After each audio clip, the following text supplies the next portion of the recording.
гэдэг амьд байхын нэр биш, амжиж сэрхийн нэр болохыг ухааруулах болтугай. Номын зохиогч Бямбагийн Саран туяа. 1-р бүлэг. Тин мэдхүйн ертөнц. Бидний дээр өглөөний наран мандахаас өмнө, өөр шөнийг хагацан шинэ өдрийг угтахаас өмнө бид хаана байдаг вэ? Үнэндээ бол оршин буй эсгээч мэдэхгүй 5 мэдрвхий бүхэлдэн амарсан тэр цагаар бид амьдралынхаа эхэн цэг дээр очисон байдаг бол яах вэ? Энэ бол түнэр харанхуй. Амьтаа бүхэн өөнөөс айдагч бүгд л тэндээс ирдэг. Энэ бол биднийг бүтээгч харанхуй. Магадгүй чи ч гэсэн хэн нэгний хувьд одоо хэр түнэр харанхуйн дунд оршин байгаа. Тэр хүн чамайг олж хартал, хэн гэдгийг чинь мэдтэл, зүрх сэтгэлийг чинь нээж үзтэл чи тэндэ байсаар л байна. Бид харанхуйгаас ирсэн. Бидний эхлэл бол харанхуй. Бид өөрсдөө ч мэдэхгүй төрсөн цагаасаа эхлээд шинэ өдөр бүхнийг харанхуйгаас л эхэлдэг. Гэвч цар ганц үнэн юм гэвэл бид амьдрал туршдаа гэрэл гэгээ хайж авсаар буцаад л харанхуйда шингэдэг. Энэ зохиолын гол дүр дайр хэмээх жүжигчин бүсгийн хувьд ч энэ номын туршид түүнтэй таарах учрал тохиол бүхэн яг л ийм харанхуйгаас эхэлсэн юм.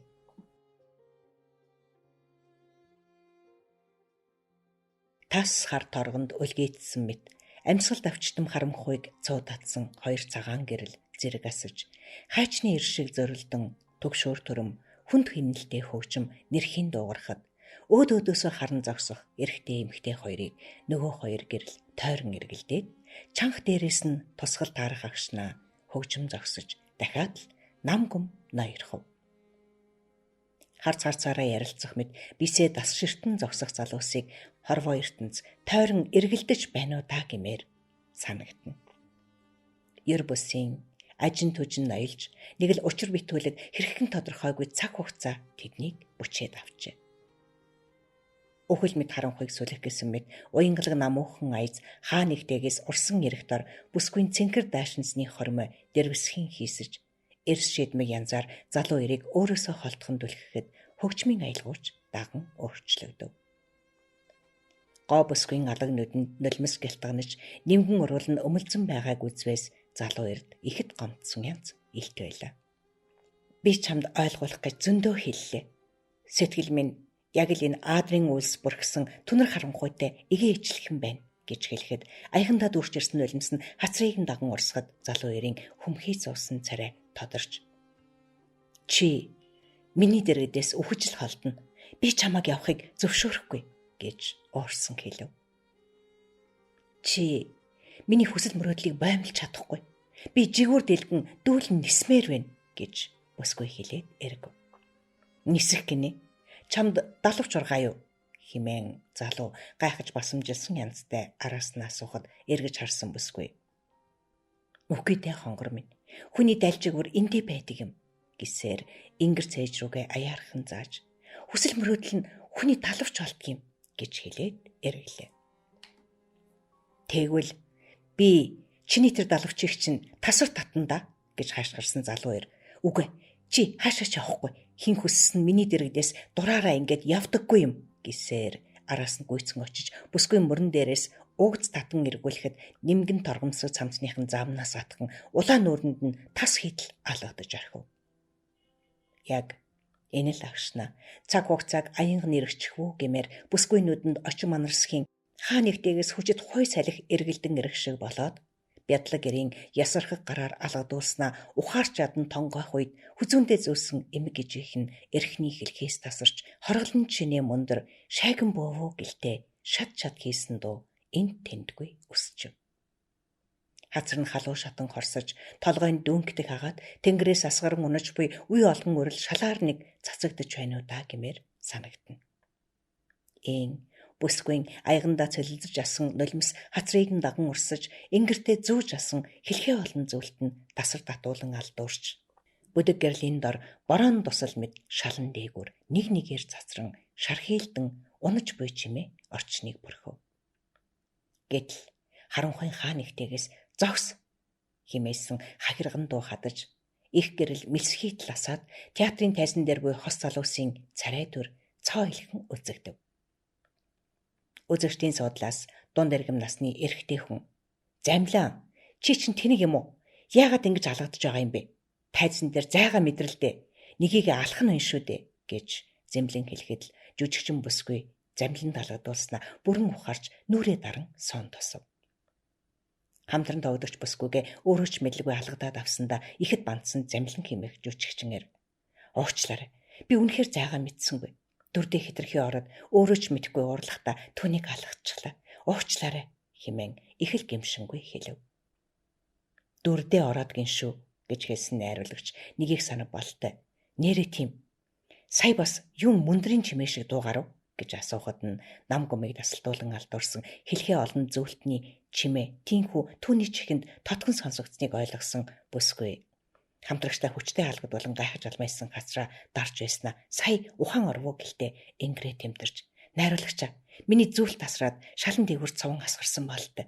Тэгээд л чимээ тод сонсогдсон байх" гэд цовж унсан зүйлтэй цуглуулахаар доош тонгоон нэг нэгээр алган дээрээ цуглуулж эхлэв.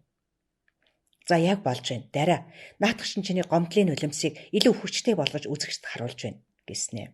"Хөөе, туслах найруулагч, наашир" хэмээн цаан зогсож буй шовгор шар залууг дуудан дэрэгдээ ирүүлээд "Чи тайз чимэглийнхэнт хэлээрэй. Аль болох олон ширхэг хэлгсэн зүйлт бэлтгэж дарийн хүзүүн зүйлтгэх хэрэгтэй. Мартва. Үүнээс хойш энэ үзэгдэл дээр зүйл таслан шүү" гэж хэлэхэд нь туслах найруулагч толгой тавив. "За ёстой уучлаарай, найруулагчаа. Би үзэгдэл бүр дээр ийм балмад авиртай нөхөрт тархиа хөдөлтөл алгадуулж ингэр замаа тасар татуулж чадахгүй" гэж ууртай хэлсэн дээр замлинг ширв татан харж "Миний энэ зүйлтийг дахин хаанаас ч худалдаад авах зүйл биш. Энэ надад маш үнэтэй юм. Эмээг эсмэн дамжиж ирсэн эрдэнийн чулуунууд билээ" гэсээр дахиад л тонгоон тасар зовсон зүйлтнийхээ араас мөлхөж эхлэхэд нь түүний зүг хар зогссон найруулагч бухимдангуугаар "Чи миний үгийг сонссон уу? Энэ үзэгдэл дээр зүйлт зүүж гарна" гэж хэлэхэд нь тасарсан зүйлтнийхээ ширхгүүдийг театрын шалан дээрээс зөөж авсан дайр дээш үндийн найруулагчийн зүг харж толгой сэгсрэв. Найруулагч түүний зүг харж байснаа "Завсарлаг, нэг цаг" гэж хэлээд үзэгчдийн танхимаас гарч яв. Дүрдээ хитрхи орж хамтран тоглогчоо алгадаад авсандаа тэр бүхэл үн цэнтэй зүйлтийг нь тасалж орхисондоо гэмшсэн замлин дарийн дэргэд үлдэж "Намайг уучлаарай. Би чамайг ингэж хангалагдсанаа өөрөө ч мэдээгүй. Гэвч яагаад ингэснээ ерөөсөө ойлгохгүй байна. Зайгаал мэдэрсэнгүү" гэснээ хариу хэлэхгүй хүлээж байгаа дарийн зүг тонгой "Чи зүгээр үү?" гэж асуув. Доош тонгойн шуугтанж тайзны хас айгүй өнхөрч одсон зүйлтний ширхэг борыг алталгүй түүх гэсэн хүсэлтэд автсан дээр сая тайзан дээр явган сууж жүжигчин хүн дүрдээ оролгүйгээр тайзан дээр амьдрахгүй гэдэг ч хэлээ. "Чи арай л дэндүү дүрдээ орлоо доо. Арайч тий. За яах вэ? Нэгэнт алгадаад авсан үнэн болохоор яа гэх вэ? Гэхдээ хамтрагч олгоноо ингэж өвтгөхөд явбал чамтай хэн хамт тоглох вүлээ дээ" гэснээ зөөлөн санаа алдаж түрүүн тайзан дээр гарахын өмнө болсон нэгэн хэрэг явдлыг эргэн санав. Дайр тоглож байгаа дүрдээ орж үнэн сэтгэлээсээ жүжиглэж чадахгүй байгаадаа сэтгэл зовниж найруулагчаас байнга л зэмлэл хүлээж байгаагаа санан хүзүүндээ зүүсэн зүйлтнийхээ үзүүрээс атган авч амандаа ойртуулан хаана хизээ хэн зааж өгснийг бараг мэдэхгүй нэгэн тарныг уншиж зогсдол хажуугаас "Ямар гоё зүйлт вэ? Ёстой гайхамшиг байна да" гэсэн эрэгтэй хүний хоолой сонсогдоход эргэн харвал дунд зэргийн нуруутай нүдний шилтэй халимаг үсээ нямбайлан хойш самнсан залуу эрийг олж харсан юм. Урд өмнө театрт огт харж байгаагүй хүн тул буруугаар ойлгохгүй гэж санаа зовхдоо "Үгүй дээ, энэ бол энгийн л нэг зүйл. Эмээх эсмэн надад үлдсэн юм" гэж хэлээд инээмсэгэлтэл "Зарим үед энгийн зүйлч гайхамшигыг бүтээж болдог юм шүү дээ" гэж хэлээд тэр хүн ээлдгээр инээмсэглэж байсан. Хэдийгээр дарь түүний үгэнд итгээгүйч өнгийн зөвлөлтний ширхгүүдийг зөөлөн илбэж эмээгээ бодож зогссоноо санаад эргэн харж тайзны араар харцгуйлган тэр хүнийг хайсан боловч харагдсангүй. Түүний энэ бодлыг үргэн "Дараа" гэж хажуугаас нь дуудах замлингийн дуунаар сая түүнийг харж "Яагаад ч юм өнөөдөр энэ зөвлөлтийг зөөж гарвал азтай учрал тохиолдох юм шиг санагдаад байсан юм" гэж хэлээд сулхан инэв. Аазгийн шүү мөн таарва гэж хэлсэн Замлин түүнтэй зэрэгцэн шалан дээгүүр асгарсан зөвлөлтний ширхгүүдийг цуглуулж эхлэв. Үндэ дээр хамтран тоглох Замлин төдийлөн сайн мэдэхгүй билээ.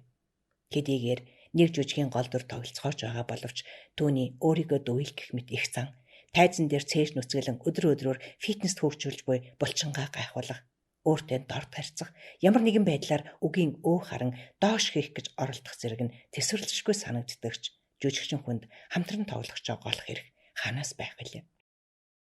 Шалан дээгүүр өнгөрсөн зөвлөлтний ширхгүүдээс ганц хоёроор цуглуулan авсан Замлин дарийн алган дээр түүнээ тавих үед сая дээр түүний бугуун дээр буй мушгарсан хар ирийн могон дүрстэй шивээсийг хараад дотор нь арцсгийгээд явчихав.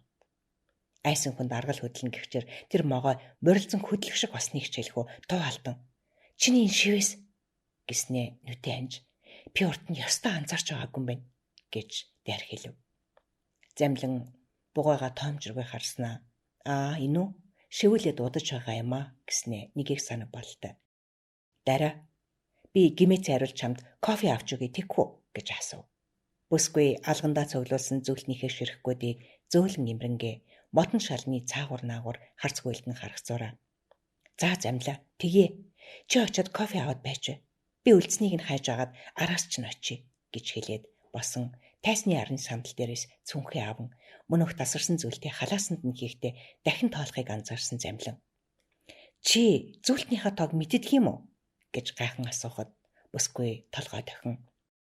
108 уулын 108 эрдэнэ мэт чулууг 108 аршаан усаар арвнайлсан эрх гэж ээж минь хэлсэн юм.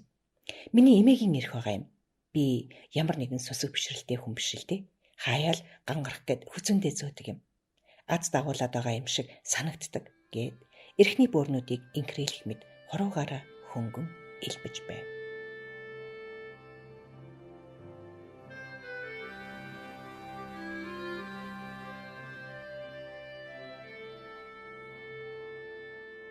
Баг үеийн бөгчм халуунжиг нэгтсэн энтхэг газрын Мааврын улсын эзэн хааны ордонд нам гүм ноёрхож байлаа. Ордонд морилсон 10 гаруй хүнд агуйжим танхимын агаар дутсан мэт хүн дээр эмсгаад нь суугаад эзэн хааны өдөөс ихцлэн харахаас харширч байв.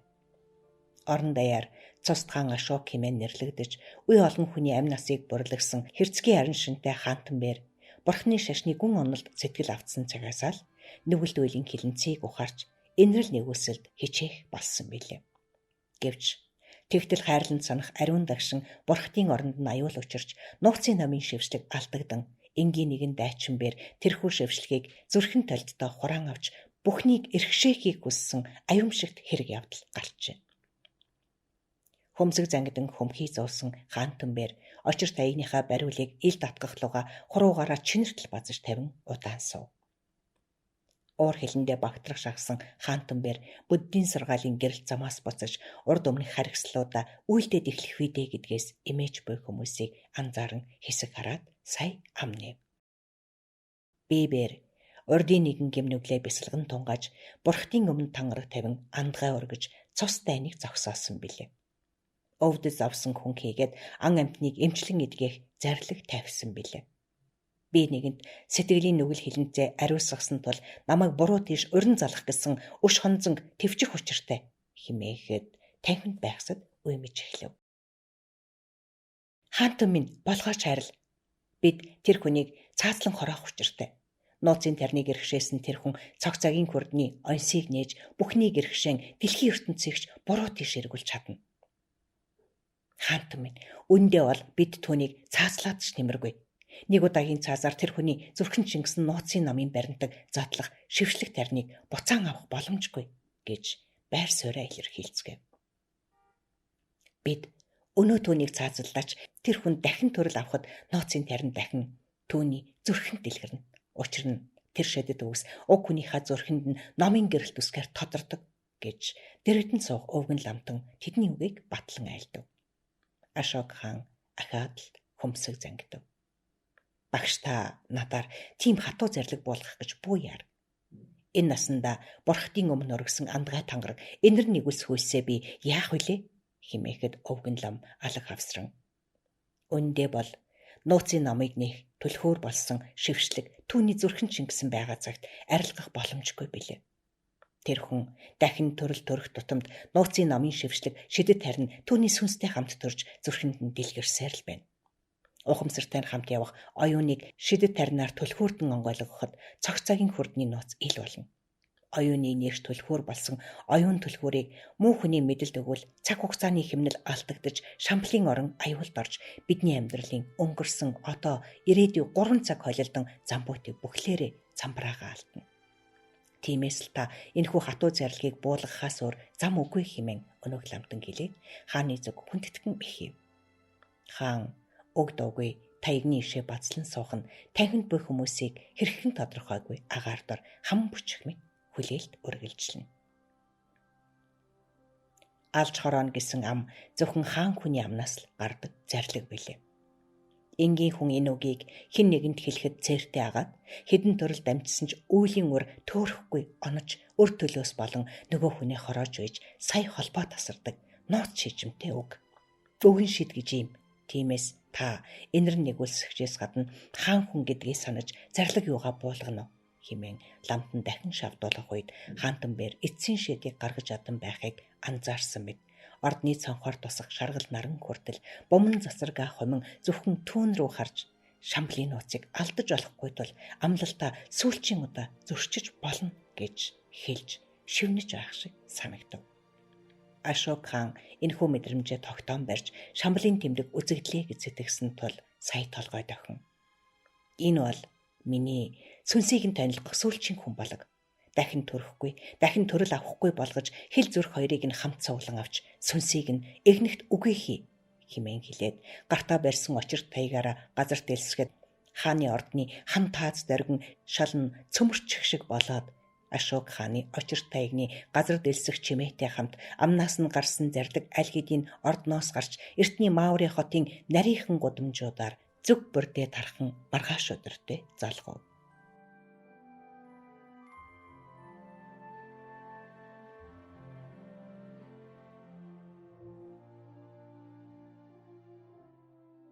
Ашок хааны амьдарч буй энэ цагаас 300 гаруй жилийн тэртээд Бурхан багшийг цэл залуухан 37 настай байхад нь Шамблын орны хаан Даваа самбуу 98 засаг ноёдоо дагуулan өмнөд энэтхэгийн Амаравати хэмээх газарт зорин ирж уулзаад цогц цагийн хурдны номыг дамжуулан авсан түүхийг Ашок хаан сайн мэдэх билээ.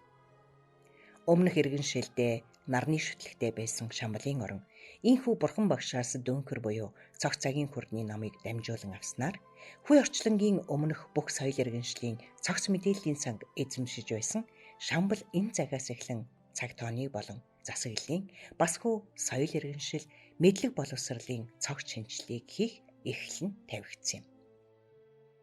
Дэлхийн ертөнцтэй зэрэгцэн орших Шамблын иргэдийн мэдлэг мэдээллийн хүрээ манай гариг эргэсийн төвшнөөс хальж цаг хугацаа орон зайн хязгаарыг давж бүх ертөнцийн нийлмэл чанарт хүрсэн гэдэг.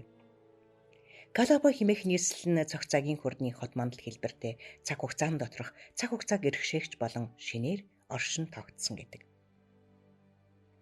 Ийн дэлхий дээр залрах учиртай сайн цагийн мянган бурхны 4 дахь Бурхан багшаас цогц цагийн хурдны номыг авч дараагийн бурхныг залран ирэх хүртэл бидний дэлхийн ертөнц хийгээд цаг хугацаа сав шимийг сахин хамгаалах үүрэгтэй Шамблын гэрлээс тарны үсэг тастан авч оршихуй мөн чанарыг өөрчлөн оройгүй их эрх мэдлийн эзэн болохыг санаархагч нэгний аюулыг ийм дарах шийдвэрийг тэрээр дөнгөж цай гарган очирт таягаараа хүй орчлон дөргион хүний хорвоод алдаж болох байсан аюулыг таслахаар болов. Маргааш өдөр нь Маури улсын Арслан хотын төвд байрлах 4 арслангийн хөшөөний дэргэд олон хүн цугларч эхлэв. Ханан дээр хааны хамгийн сүүлчийн харгас цааз өнөөдөр болно гэсэн бичиг буйг уншиж зогсоо лам хувцастай 2 хүн гуны дүүрэн харцаар тэрхүү бичээсийг харж байв. Ах минь ингээд үгүй болов. Түүний сүнсийг хойдд нь өдөх яслал болохгүй. Тэр орчлонгийн хүртнээс игнэгт арчигдах нь. Ахыг маань надтай уулзуулсангүй. Хэрв сүүлчийн удаа уулзсан бол би тэр шившлгийг өөртөө шингээж авах байсан хэмээн санаачран хэлсэн Жунзи хэмээх өндөр биетэй цайвар царайтай лам гунигтай санаа алдав. Хэрв тэр шившлгийг чи өөртөө авбал юу хийх вэ хэмээн дэрэгдэн зогсох дунд зэргийн нуруутай төв эрхэмсэг дөрөхтэй залуу ламыг асуухад тэгвэл би ахыхаа өш хонзонг авч цагийн хурдан доторх цаг хугацаа болж бүхнийг эрхших болно гэж Жунзи хүмхийгөө зун хэлэхдээ хааны ордны зүг хорсол тээснүүдээр харж байв. Энэ үед Санжи ламтан түүнийг ахаасаа өөрцөхгүй харгас хүйтэн хүн болохыг нь олж хараад харамсав. Чи ганцаараа цаг хугацааг эрхшээгч болох хэрэггүй гэж асуухдаа итгэл бишрлэр дүүрэн явдаг нүдэндээ гуниг харуулсал тодруулж буйг нөхөр нь анзаарсангүй. Жунзи өөрийнх нь энэ хүртэл нөхөрлөж сэтгэлийг нь танилаа гэж бодсноос нь огт өөр хүн болохыг харсандаа Санжи итгэж чадахгүй байлаа. Чи бодолтой. Энэ бүхнийг эрхшээх сайхан биш гэж үү? Эрх мэдлээс өөр сайхан зүйл энэ орчлон хорвоо дээр байдаг юм уу? Бүгдийг өлмийдөөс хөгтгөж мөнхөд амьдрах зол жаргал гэж юу болохыг чи ер нь мэдэж байна уу? Одоо гэвч энэ бүхэн зүгээр л мөрөөдөл болж үлдлээ. Би ахтайгаа уулзаж чадахгүй тэр хумхын тоос болно хэмээн гонигтай хэлэхэд л сая Жунзиг багхан өрөвдсөн Санжи дуугаа хурав. Төд удалгүй хурсан олныг хоош уграхыг сануулсан хахирган хоолой дуулдаж хүмүүсийн дундуур зүссээр занжлаачид цаазар авах ялтныг дагуулan гарч ирэхийг хараад Санжи, Жунзи хоёр тэр зүгт яарангүй. Гүйсээр гүйцэн очиж Жунзи яг л ахыхаа мөрөн дээрээс нь татан авахын даваан дээр занжлаачидад түлхэгдэн үлдэв. Тэгвч цөхрөлтгүй араас нь гүйсээр ахыг нь яг л цаазын давцан дээр гарган зогсоох тэр л үед олны дундуур жигсээр хамгийн нүрийн игнэнд хоёул очиж зогсов. Тэгтэл ах нь Жунзиг харж байснаа ургуулаа хөдөлгөн хідэн үг хэлж агаарт хуруугаараа ямар нэгэн зүйлийг зурж байгаа мэт болсноо амандаа гараа ойртуулан нулимх шиг болоод түүнийг Жунзи руу шидэх агшинд занжлаачд гарыг нь шөөргөн авч ард нь хөлж Жунзи юу болохыг нь гүйцэд ойлгохгүй хэсэг эргэлзэх зурт нь Санжи өмнөөр нь гялсхийн орж тэрхүү шидсэн зүйлийг нь шөөрөн аваад эргэж харалгүй гүйж адав. Гарт нь чулуу шиг хатуу зүйл атгагдсан байгааг л тэр мэдэж байлаа. Бас юу болохыг нь ч сайн мэдэж байв. Жунзин ах мэдэх ёсгүй зүйлээ мэдсэний төлөө ийн сүнсээ танилгах гим хийж олж авсан өнөх оюун түлхүүр болсон шидэж шившлэгийг үрэл мэд чулуунд шингээгээд дүүрүүгээ шидсэн хэрэг байв. Хэрв Жунзи түүнийг эрхшээх юм бол цаг хугацаанд дотор оршигч цаг хугацаа болж түүнээс илүү хүчтэй бурхан энэ дэлхийд үгүй болно. Тийм л учраас Санжи нөхрөө хэн болохыг нь мэдэх тул юу болж буйг гадарсан даруйда ийм түүнээс өрсөн үрлийг гартаа шүүрч аван зовхтож буй хэрэг билээ. Санжи хүлээгээрээ чи хайчих нь вэ хэмээн араас нь тасралтгүй дуудан гүйсээр байгаа нөхрөө сонсоод эргэж харахтаа л би үүнийг хаант хүргэж өгнө. Чи хорвоог өөрчлөх эрхгүй гэж хэлээд Санжи цааш гүйж чадав.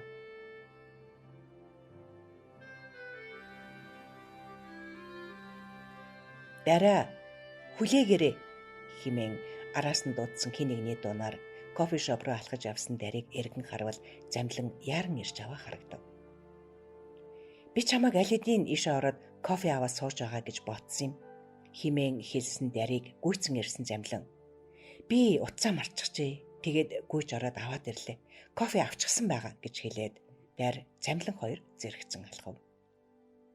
Хавар цагт зөвхөн байгаль дэлхий сэргдэггүй хүний сэтгэл тэр бүхэл бүтэн өвлийн туршид агчиг байсан орчлон ертөнцийн чимээ шууган хүртэл тодрон сонсогддог юм уу гэлтэй замаар явж өнгөрөх хөнгөн дэргэний дуу хүүхдүүдийн чимээ тэр бүхэл цэцэрлэгийн сандал дээр суух хос хоёрын шивнээ хүртэл өвлөөс тод сонсогдох шиг. Өрн хаварт яарсан хот бүхэлдээ дуу орон буйч хаврын цасны сөөлж ханзрах болоогүй замаар тарлантан цаохордсон хിവэр байв. Театрын оролцоох кофе шоп анайл олон хүний хөлд дарагдчихэ. Тэд хүмүүсийн дундуур зайчлан явсаар 2 аяг кофегаа аван болонгийн ширээнээс босох гэж байгаа хос хоёрын зөв зүтгэн хурж соодлыг нь эзэлцүүлээ. Аягтай кофенаас англим үнэр сэнгэнэж час халуунаараа байгааг илтгэх мэд уур савсхыг ажиглан харцуулсан замлан өөрийгөө гайхна. Хачи юм да.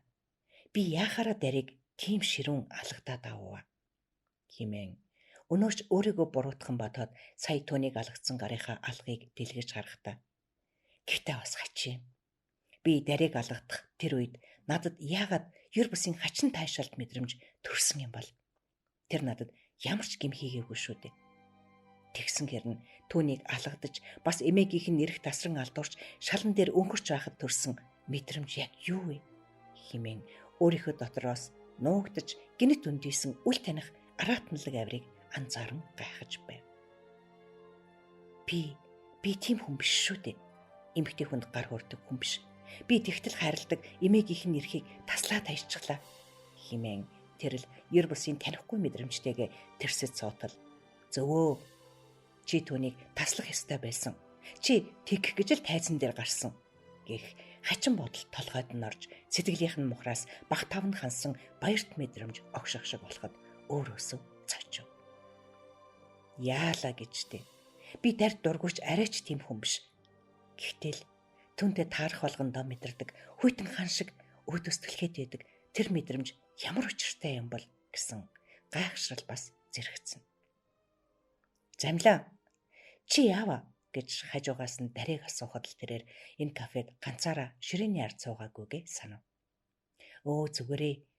Сая чамайг яагаад тийм ширүү алгацснаа л гайхаж байлаа гэж хэлээд өөдөөс нь гимшингүй харав. За зүгээр дээ санаа зовлтгүй. Кофе гоо гэж хэлсэн дээр цүнхнээсээ ямар нэгэн зүйлийг хайн тонгов. Зүйлт чинь бүрэн байна уу?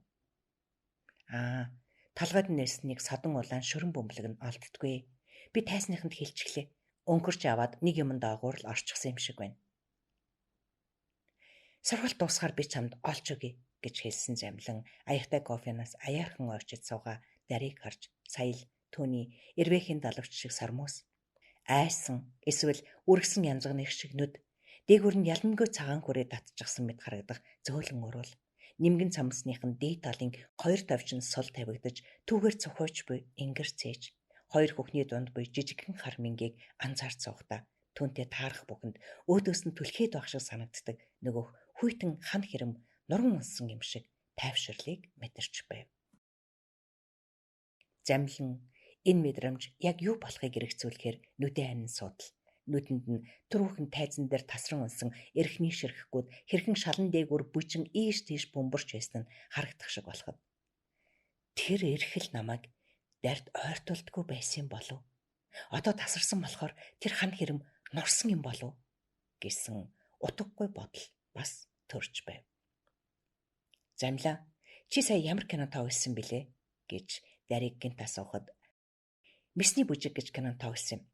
Утгагүй нээлттэй хийх гэж байгаа гэвэл нь бүсгүй жуумалзан нэмсэглэж зодонтой кино юу гэж асуув. Тийм ээ, нилээд зодолтой шүү. Миний дүр хамгийн зодонтой нь. Танхай залуугийн дүр тоглосон юм. Тэгвэл чи тэр дүрээсээ гараагүй явсан юм шүү дээ гэж хэлээд бүсгүй сая хүүгчиг гинхнэр инэв. За юу гэж дээ, дүр гэдэг чинь орно, бас гарна. Би нэг дүрээр тийм удаан амьдарч чадахгүй гэж Замлин хэлээд дарийг харснаа сая хэлсэн үг нь тайзан дээр болсон үйл явдалтай хамаатай асуулт байжээ гэдгийг хожимдож мэдээд муухан инээмсэглэв. Дайр ахин юм асуусангүй. Гар утсаа ширтэн хин нэгэнтэй ярилцаж буй бололтой битсээр байлаа. Замлин дөрөвнөөс хойш төрсөөр байгаа хачин бодлоо эргцүүлэн гайхах зур гар утсаа шагаан суугаад дарийг харсаар л байлаа. Өмнө нь тэгтэл анзаарч шохоорхож байгаагүй 30 гаруй насны бүсгүй. Театрын жүжигчдийн нэг. Магадгүй гэр бүлтэй эсвэл найз залуутай. Тэд тайзан дээр л хосын дүрд сургуульд хийж байгаагаас бас амьдрал дээр нийлдэггүй болохоор бараг л анх удаага ингэж хамт кофе ууж суугаа нэв. Зүгээр л хамт ажилдаг, жаахан нууцлагдав, өөрийгөө илэрхийлдэггүй, чимээгүй эмэгтэй л гэж хардаг байсан. Гэвч түүнд ойртог гэхээр өөдөөс нь түлхээд байдаг тэр үл үзэгдэх хүчнээс болоод л дарьтай их хэвгүй харьцдаг байсандаа гэмших сэтгэл бас төрнө. Харин түрүүн тайзан дээр болсон тэр хачин санаандгүй хэрэгээс хойш дарь түнд бүтнээрээ харагдах шиг болов. Ягаад ч юм түүнийг бусдаас хамгаалж өмгөөлмөр сул доройч юм шиг эсвэл түүнийг цэцэг шиг услан ургуулж алдартай жүжигчин болгоод тайзан дээр яслахыг нь хармаарч юм шиг. Замлин гинтл ухаан орж юу вэ? Би одоо энэ бүсгүй татагдаад байна уу да? Үгүй тийм гэж юу ах вэ? Хүмүүс биений харж татагддаг. Зарим нь хамт явсаар тасалцж дурлдаг. Зарим нь санаандгүй үнсэлцэж.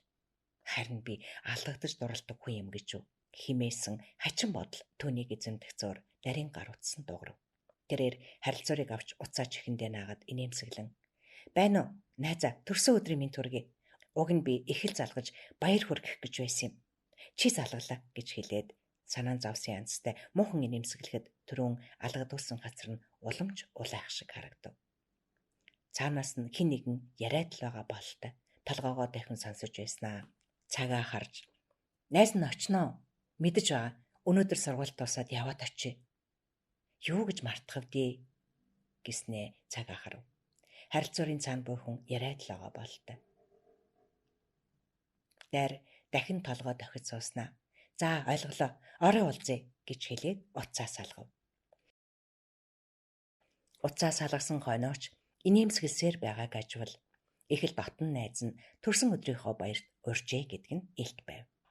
Дарийн ингэж инээхэд хазарт нь уцаар татчихсан юм шиг хонгорхой тодордгийг замлан ажиглав. Инээмсэглэл түүнийг чимдэг ажээ. Энэ бүсгүйг өмнө нь ингэтэл ажиглаж байсангүй.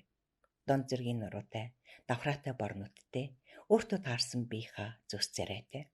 Ихэнхдээ л энгийн дуу хувцлаж явдаг. Бусад жүжигчин хүүхнүүд шиг нээлттэй, ил тод аман урчих гэж айлгуудж байхыг нь хараагүй. Дандаа л бодол дарагдан явдаг болоод л дуу цөөтэй байдаг байх гэмээр чимээг бүхэн ажиллаа хийж авах энэ эмэгтэйг найруулагч яагаад гол дүр тоглуулж буйгч сайн ойлгоогүй л явсан юм. Гэтэл гэрэл тусахад л гялалзан харагдах очир эрдэнтэй адил түүнийг анзаарч харах юм бол гэрэлтдэг бүсгүй юм гэдгийг замлан сая л анзаарав. Дайр түүний ингэж өөрийг нь шинжиж буйг анзаарсан уу? Гэнэт бугын цагаа харснаа. "Цаг болчихлоо" хэмээгээд судлаасаа босон. "Гарах уу? Завсарлага доосчихлаа" гэсээр гар утсаа цөөнхөндөө хийв. "Дараа. Чи санаа зовлтгүй. Сургуультаа үргэлжлүүлээрэй. Би чиний зүйлтнээс үлдсэн тэр нэг ширхэг шүрийг яаж иж байгаад олно. Театрын тайзны модон шалыг нэг нэгээр нь сугалж байгаад ч болов чамд олж өгнө" гэж хэлээд түүний амлаж байгаа мэт өөдөөс нь гараа сунгасан замлинг "Үнэн биз" гэсэн харцаар харсан дайр инээмсэглэн толгой дохин гар барив. Гадаа хэдий урин цаг ирж буйж цас хандрах яагаач үгүй. Театр хүртэлх зам цас мөсөн дунд цайран байсан тул замлин өсгийтэй гудалтай цөмцгэрэн алхах дарийн гараас татан авч согондоо авчвал. Гайхсан нүдээр харсан бүсгүйн өөдөөс "Одоо бас кофе авч өгч аваад хальтруулаад унгаачихвал би нэг мөсөн балран шүү дээ. Намайг сувдаад яв" гэж хэлээд тэд театр хүртэл харахад ойрч хүрэхэд цас мөс тарландсан замаар орон цааш алхацгаав.